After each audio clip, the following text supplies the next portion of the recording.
So the asset turnover ratio, very much. So we have this problem. Okay.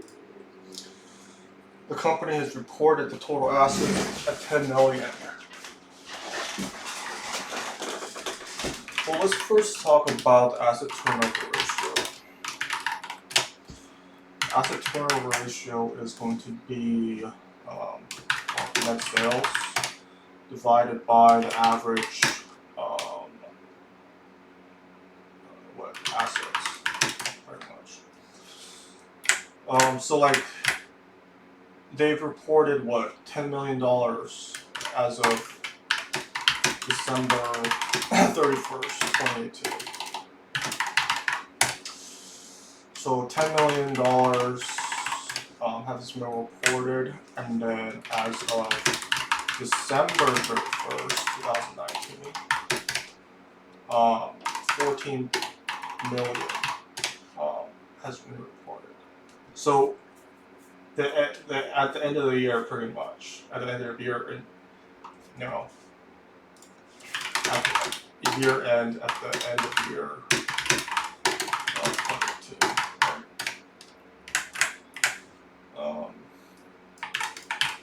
And at the end of the year 2019.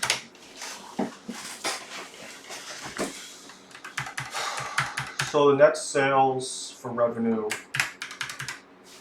net sales.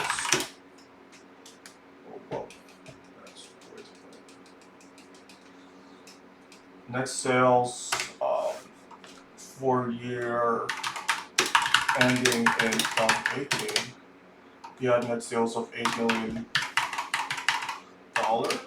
And then for net sales year ending in 2019, you have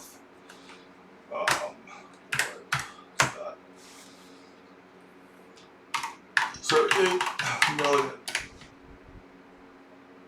in that. So what's the asset turnover ratio for the year ending in December 31st, 2022? So the net sales for 2019, $8 million. So you have net sales.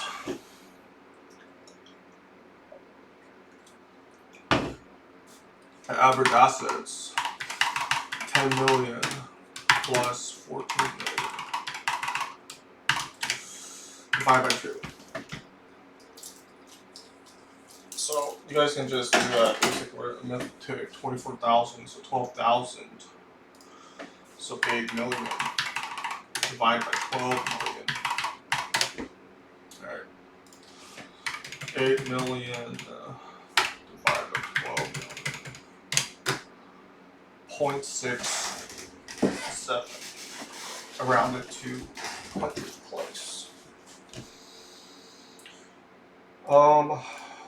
What is return on assets? Alright, so like return on assets, pretty much if you do have profit margin, times that by the asset turnover ratio. So like if the profit margin was 2.5%, 0.5 times 0.50, you would get return on assets of 1.25%. So what is the gross profit margin on sales? So like what you would do for that, net income divided by net sales, multiplied by 100. So like for example, 12,000 divided by 75,000 times 100, 60%. Company has reported the following information. What is the return on assets? Well, we calculated the profit margin, which is net income divided by net sales times 100. So it will would be what? 1,000 divided by 75,000 times 100, which is 16%. That's the gross profit margin. And you have to find the asset turnover ratio, which is asset turnover ratio.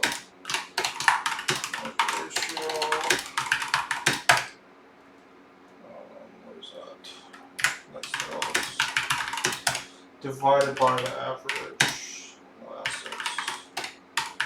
But net sales 75,000 divided by total assets for year one, 75,000 plus 500,000 divided by 2. So you'll get 950,000 divided by 2, 75,000 divided by the net sales.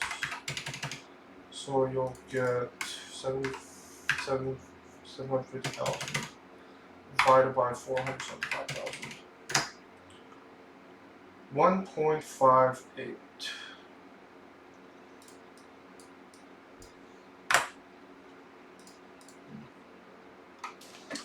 A local restaurant has taken a $40,000 loan from their bank to perform needed renovations. The restaurant must repay the borrowed funds in 8 months with a 3% interest rate. How would the restaurant record this loan? Well, that's pretty easy. Date, account, debit, and credit. Well, they'll get cash for the loan, 40,000, and then they'll take out either an NP or it might be an accounts payable. Most likely not a bonds payable. The difference between accounts payable, a lot of times these accounts, they're gonna give you a discount if you pay within 30 days, but otherwise they wouldn't. They'll give you a discount if you pay within 10 days, but other than that, most of the time you'll have to be paying this account within 30 days or 45 days. For notes payable, a lot of times these notes are longer periods of time for these borrowed funds, upwards to like 3 months, could be like up a year even. That's would be notes payable, but for a bonds payable is upwards to could be 20 years. Anything beyond a year would be sort of like a long-term asset. Anything less than a year is current, or like 2 years, then it's going to be a current asset. Most likely, for something that's a $40,000 loan, most likely you'll see something in it being like a note payable or accounts payable, but it might most likely be notes payable. So notes payable, we would have to credit that 40,000, right? So on January 1st, company received 24,000 in advance for monthly pest services for the year. So this is going to be unearned sales revenue. So like, what entry should the company use to report the month of May's revenue? So they received it on 24 on January. So like date, account, debit, credit. So like on January 1st, they received 24,000. Well, they're supposed to receive that cash. 24,000 cash, and then they'll have like this unearned sales revenue. That's where it came from. Normally it would be like a revenue. So like, for example, if they look at like sales revenue, but because it hasn't actually haven't done the service yet, so it's gonna be unearned. So like unearned sales revenue, right? But then the thing is, like on the month of May for revenue, pretty much what you'll have is like unearned sales revenue. For that, maybe they perform that service then, but $1,000, and then they'll credit sales revenue. Okay. Pretty simple stuff. A company normal operating cycle is 1 year. Okay, they have the following account balances taken in from the trial balance. So current liability, pretty much anything that's like less than a year is current liabilities. So like liabilities, you'll have accounts payable, that will be current liability. Not notes payable. Suppose customer advances. I don't know, 10,000.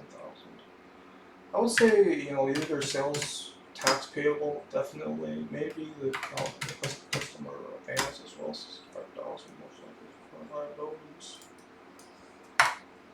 A manufacturing company produces 900 units this year by December 31st. 850 of those items were sold. The company also sells an extended warranty at a cost of $50 per item. Warranties were purchased on 725 items, and the company incurred and paid an average of $35 per item warranty expense this year. So, date, account, debit, credit. Let's see.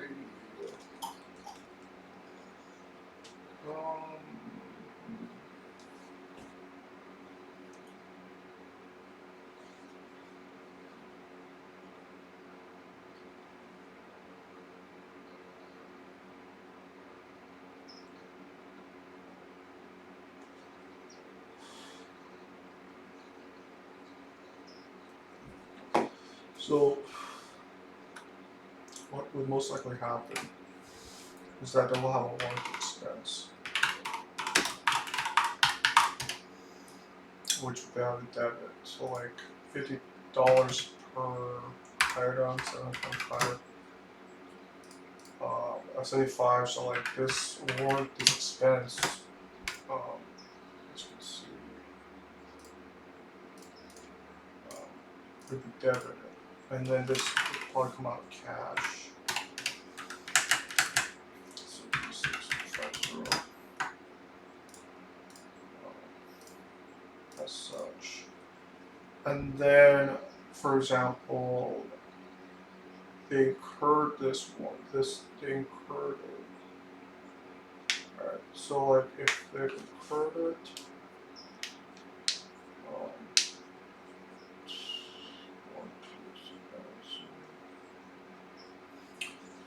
I don't suppose it's warranty payable or warranty.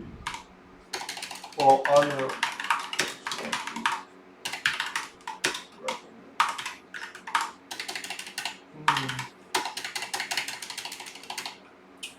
Actually, this would most likely be here after they figure out how many of those items actually. So this would probably be warranty. I'll have to check with the federal law to see if it's truly warranty.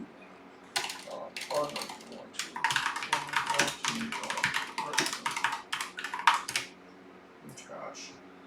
And then the warranty expense, actual expense, because they pay $35 per warranty, so we'll actually have the warranty expense be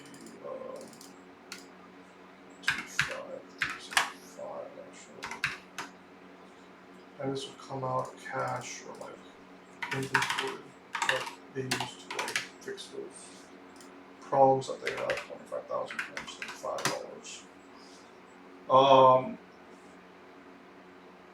And then well, they will still be like under warranty expense or warranty revenue. So like they, for example, that's like a contra revenue account, right? So like at the end of the year, let's say like I suppose you put that into like stockholder owner's equity. Not exactly sure where you would put that out. Like would it be 625 minus 575? So that if, for example,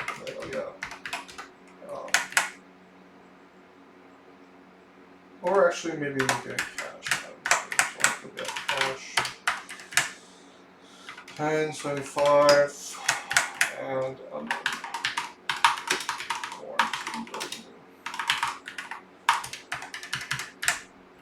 close out the contra revenue account.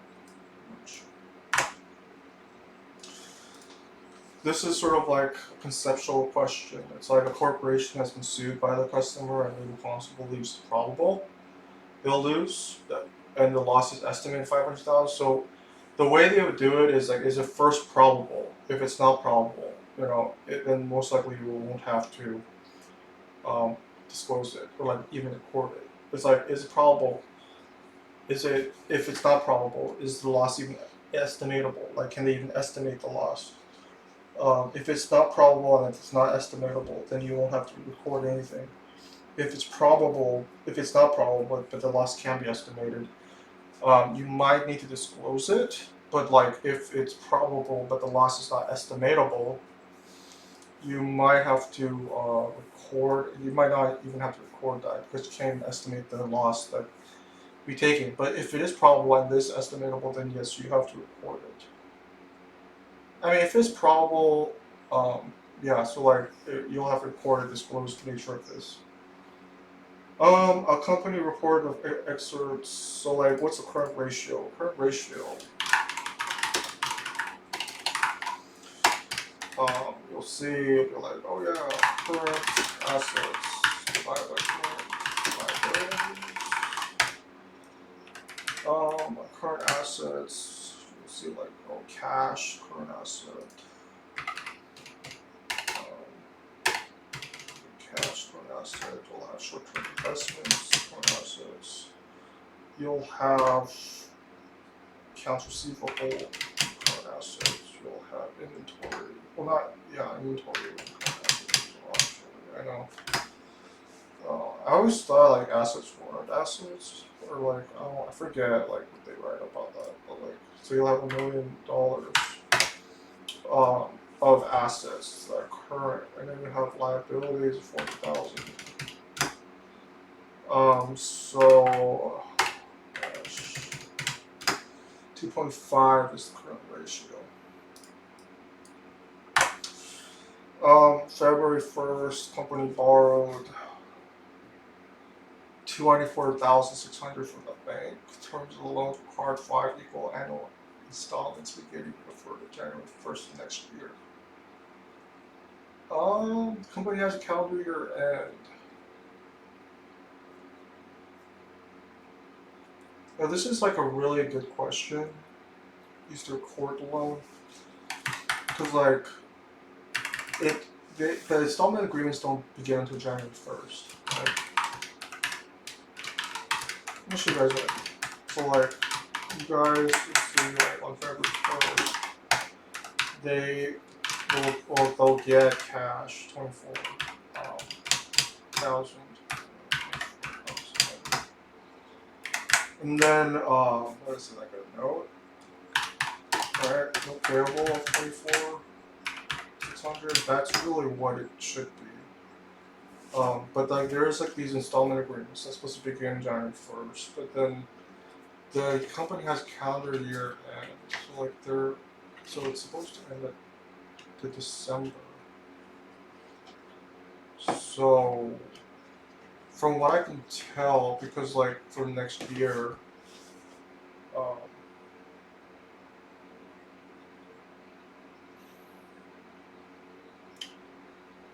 see calendar year end.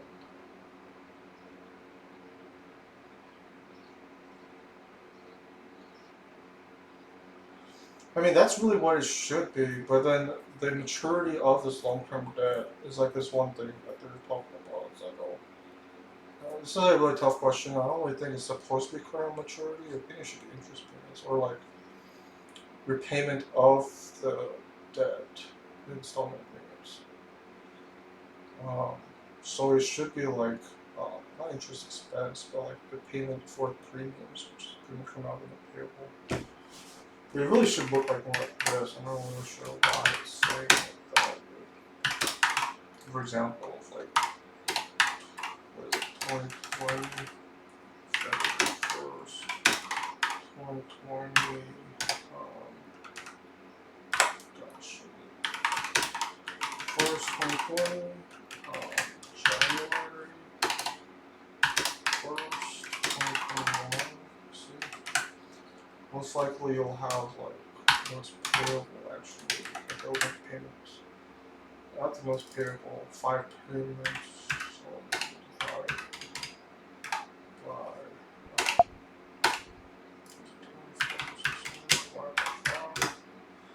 so you'll pay the most payable 4920 and then come out of cash.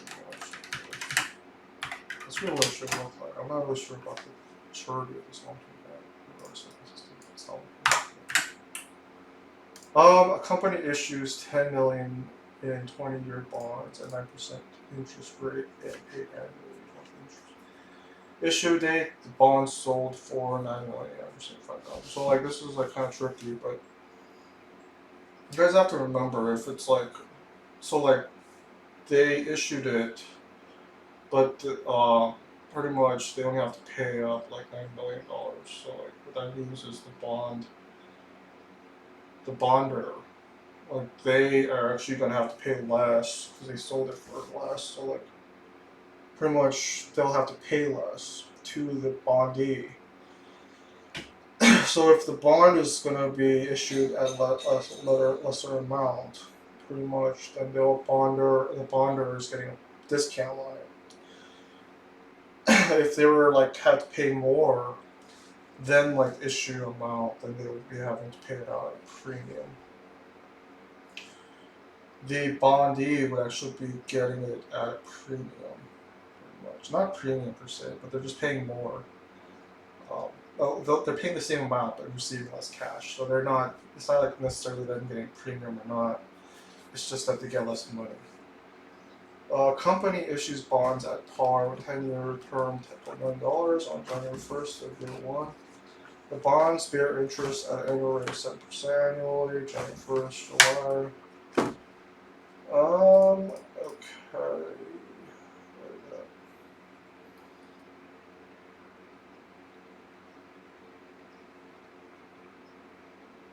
Okay. Then count debit and credit. You'll see on January 1st that they took out this bond. So you'll see cash and $9 paid. Right. And then this bond payable pretty much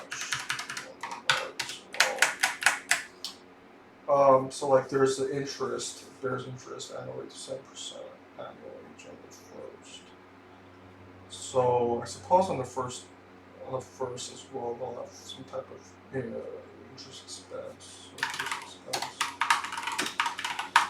Interest expense of 7%, 7,000 interest expense. So they'll pay out on cash 700,000. That's January 1st as well. They have to actually on June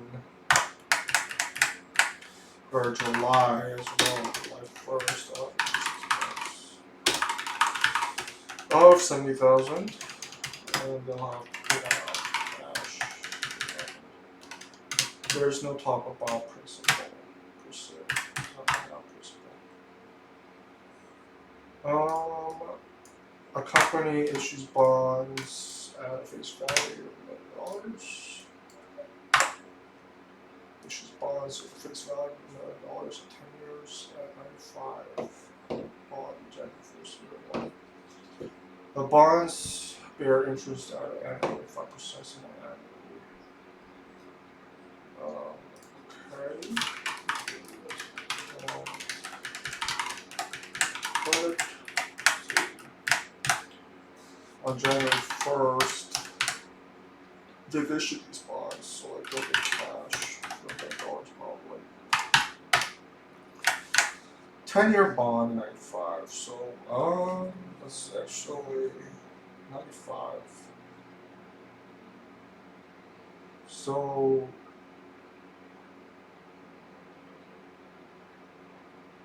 actually, well, what that means is that there's interest rate of 5%, but it's been issued at 95. It's kind of interesting.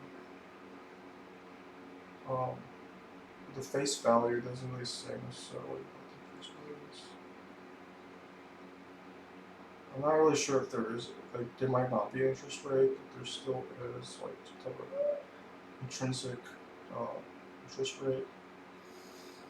But if they've issued it at 95, that means that they will not receive a million, they'll actually receive 9,500, and the, so what is it? What is discount on bonds payable? Oh, 5,000.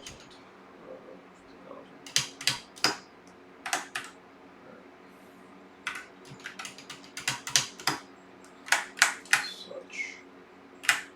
And bonds payable to be full amount, 3 million.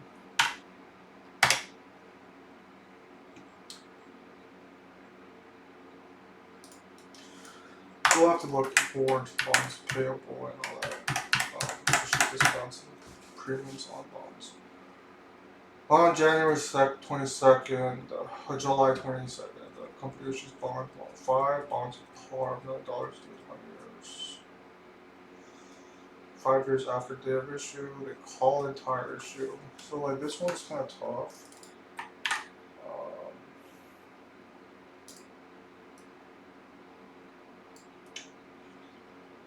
Is this an AI company? Let's see if they can make an answer.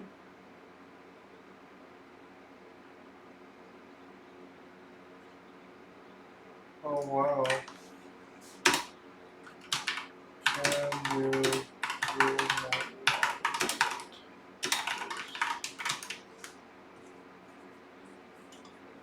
more? So the journal entry, let's see.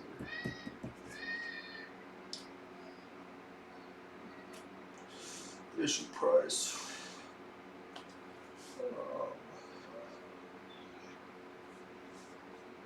It's not really giving me like.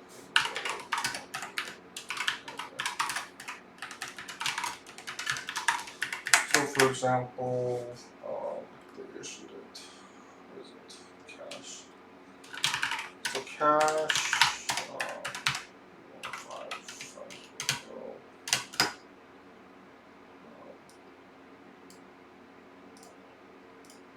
Yeah. So like with the cash and then bonds payable. Well, premium on bonds payable.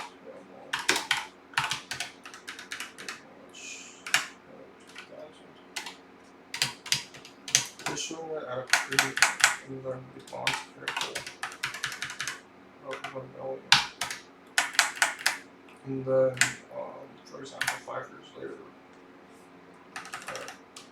July 22nd. Okay. So like they'll, what is it, call price?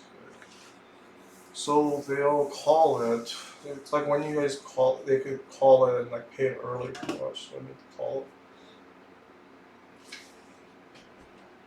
It's called redemption. It's like when they redeem it, they like pay early and they'll redeem the bond. That's that part.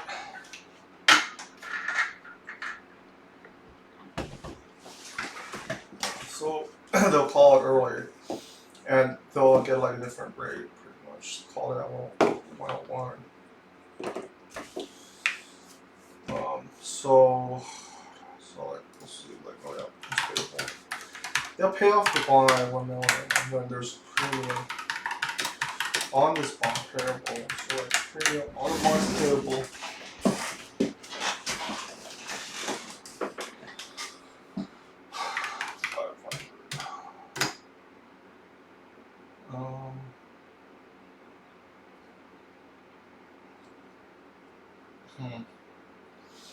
Because there's unamortized premium balance. There's a balance on there.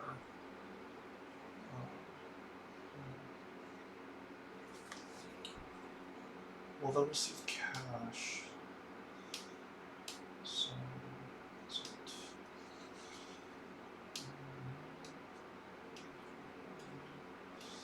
Okay, so there's this unamortized premium balance. So that's where the premium on the bond payable is. So like that's the unamortized amount. So they'll have to pay cash. It'll come out of cash. 1 million.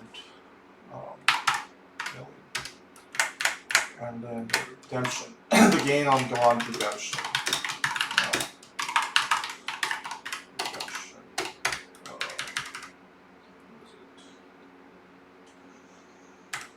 is it? Gains on bond redemption.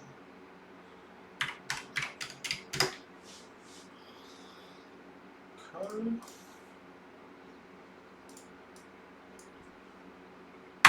Gain on redemption. A company has issued a 30-year mortgage note with a face value of $425,000 to purchase a new production plant.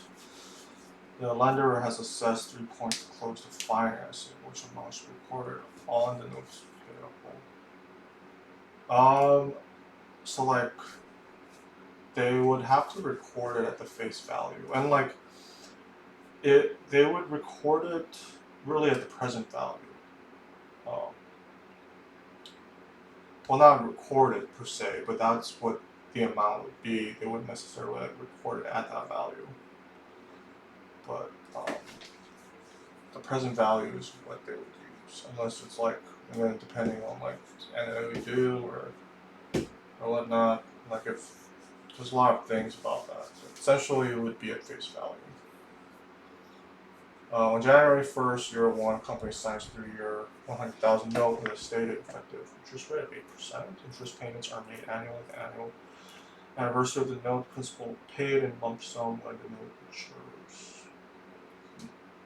Okay.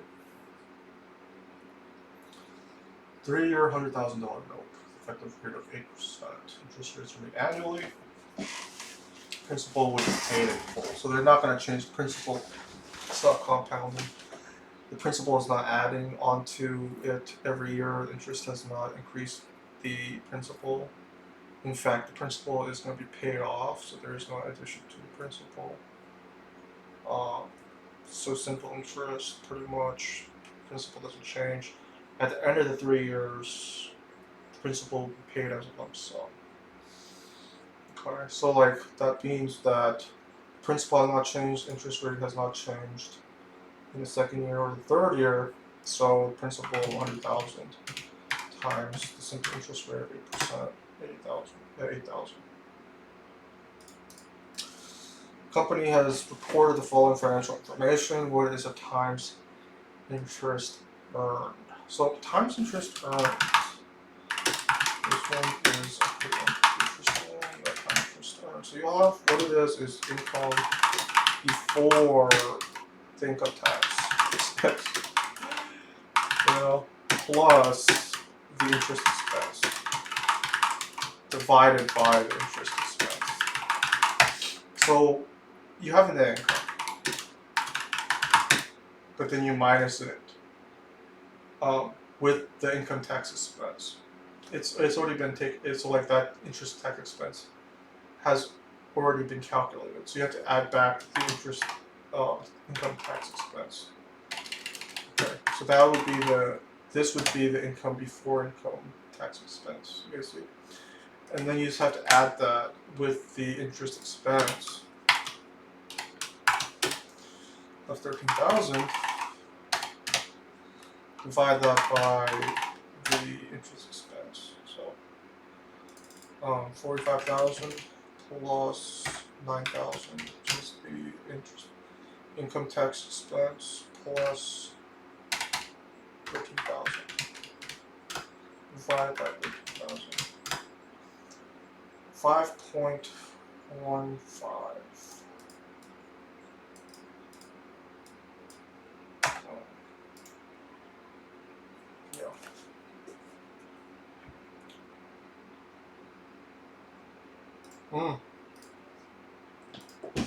Yeah.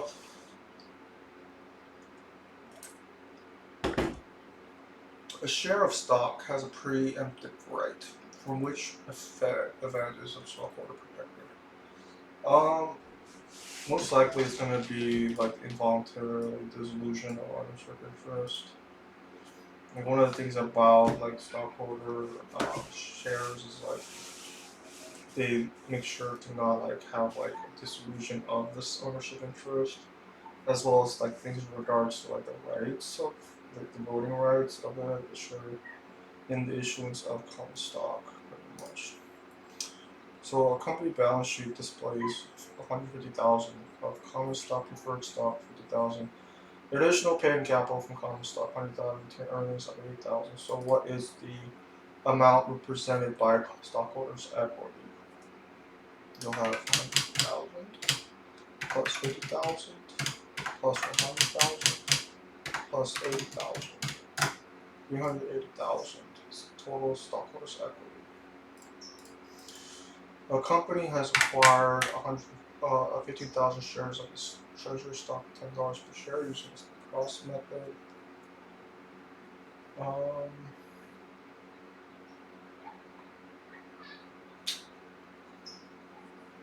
Company now decides to sell it. Okay, so like a date, debit, credit. So they acquired it, 15,000 treasury stock. Um, 15,000 shares at $10 per share. Um, so that'll be 150,000 worth of treasury stock. And the company has decided to sell 20,000 of that. Well, they'll come out of cash, most likely.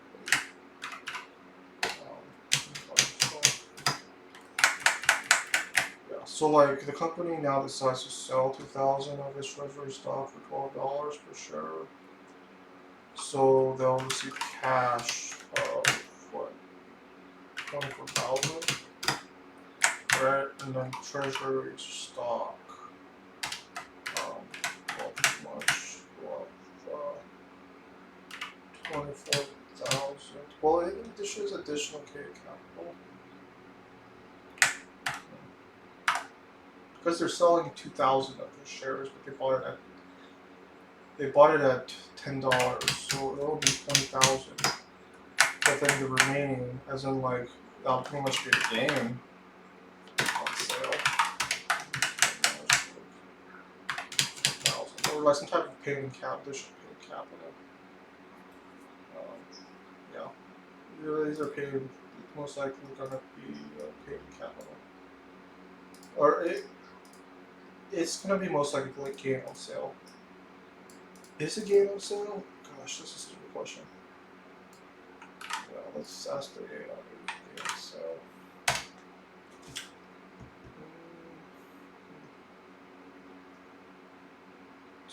Oh, it's additional paid capital.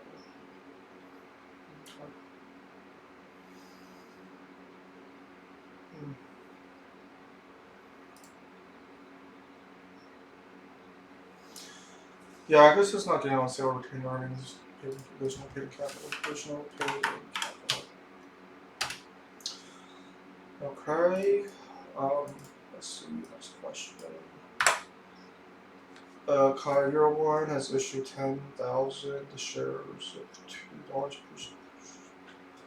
So they've issued, so let's see, issued 10,000 shares of $2 par at $10 per share. So cash, they'll receive cash for this.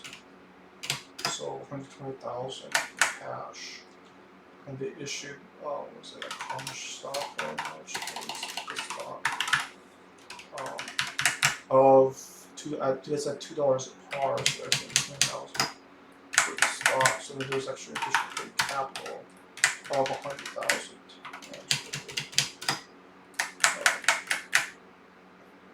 But on year 3,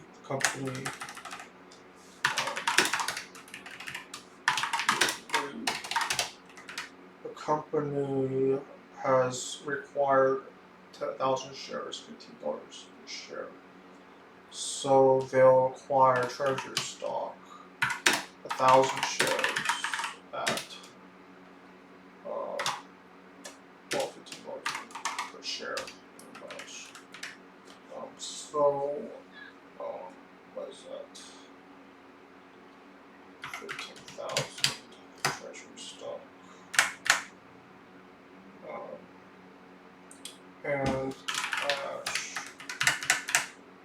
1,000.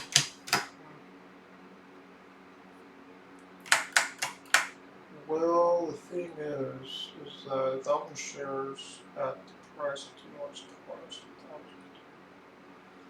So stock probably down.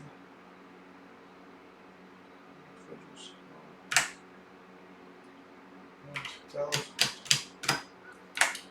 So there's actually going to be a difference in capital of 15,000.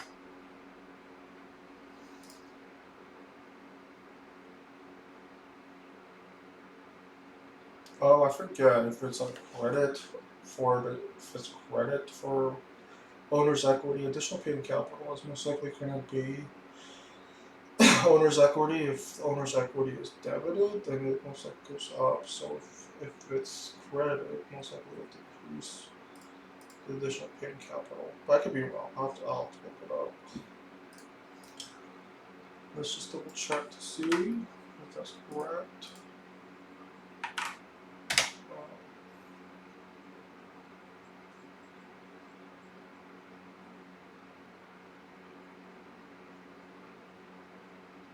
Really?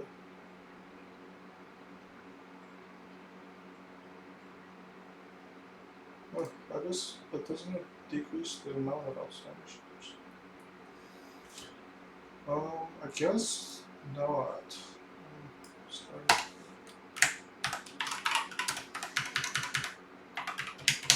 Okay, well, if this is so, that's a good question. I might have to ask somebody actually about that. So, like, I'm going to put a note on this just real quick. I mean, I could ask the AI, but like, let's ask the AI.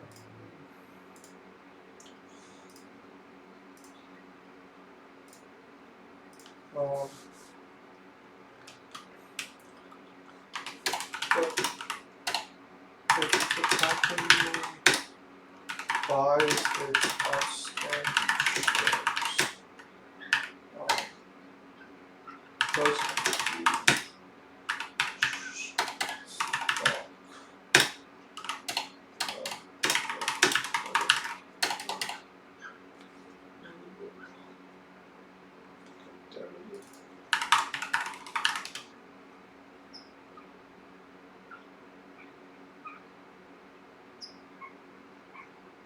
Okay, so I guess that makes sense. So instead of it like, because normally it would, but now it's been converted to treasury stock. That's the thing. If it's purchased its outstanding shares back, um, because that's how they would do it. Pretty much is it would be like it was like issued, and then it's been repurchased, and now it's been converted into treasury stock. So it's like a different account. Pretty much, that's all I ever think of. It's not that hard.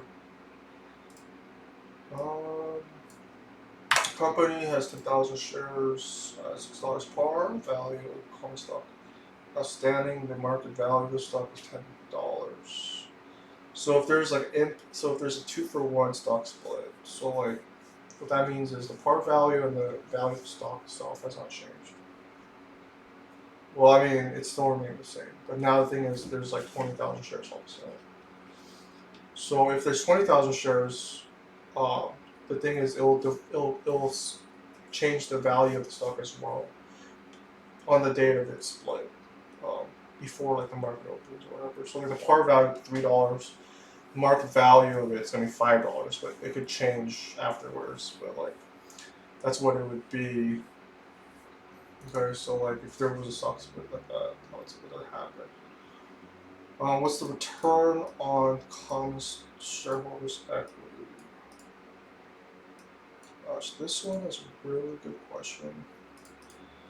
Common stockholder equity, common stockholder, return on common stockholder holders equity. Yeah, that's a good one, guys. Okay, so return on that, you'll see like net income plus the preferred dividends divided by the common stock, common shares outstanding. What you would most likely see. So like 70,000 plus 10,000 divided by the stock outstanding 50,000. So that would be. Is that not correct? Is it not 50,000?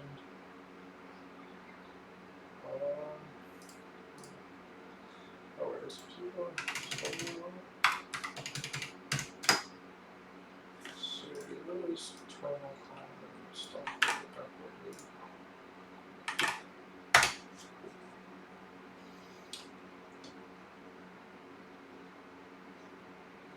Oh really? I guess it's completely different. So like internal common stock.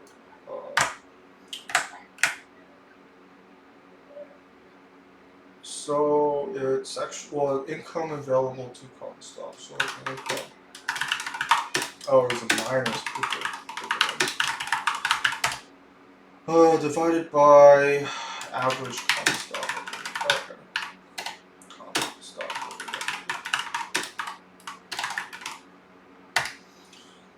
Okay, so let's see, where is it?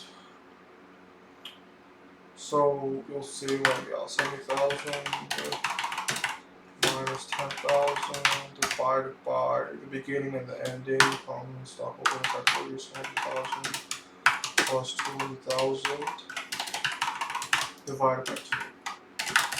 Okay. So that'll be 60,000 divided by 300,000. So 100,000. 60,000 divided by 1,000. 40%. This is 40% return on common stock. So when a company issues 100 shares of preferred stock,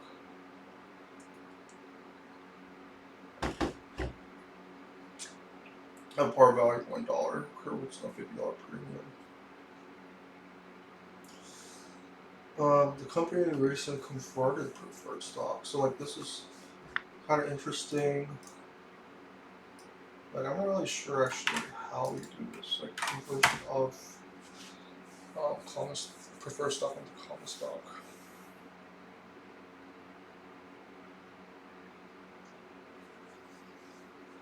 Convertible preferred stock. So let's see. I guess still.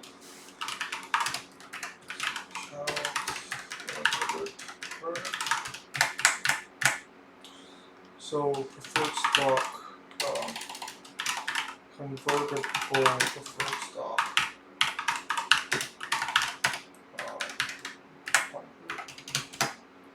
debit hidden capital, excessive par,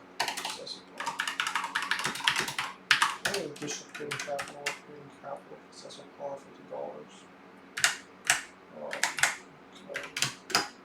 And then you would have common stock.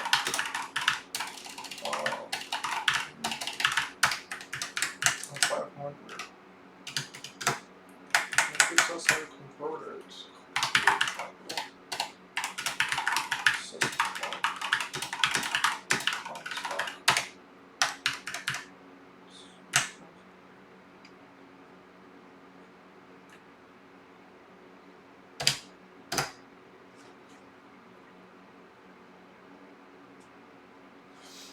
I'm gonna have to take a closer look in regards to conversion of premium of preferred stock to common stock. So this conversion of 10,000 bond that is converted into 100 shares of common stock. And how would you even generalize this?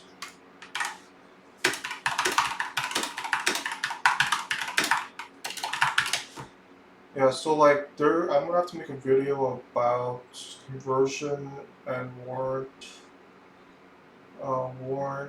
and exercise of common stock. But then there's earning per share. That's a big one. So like those three things, I'll have to make a video. I have to like do some more research and like learn about earnings per shares and like the ratio and like the things related to like how things happen and then will affect the earnings per share, as well as the conversion, the conversion of stock, as well as like for example, if preferred stock is converted um, to common stock, or if a bond is converted into common stock, as well as a warranty and exercise of stock.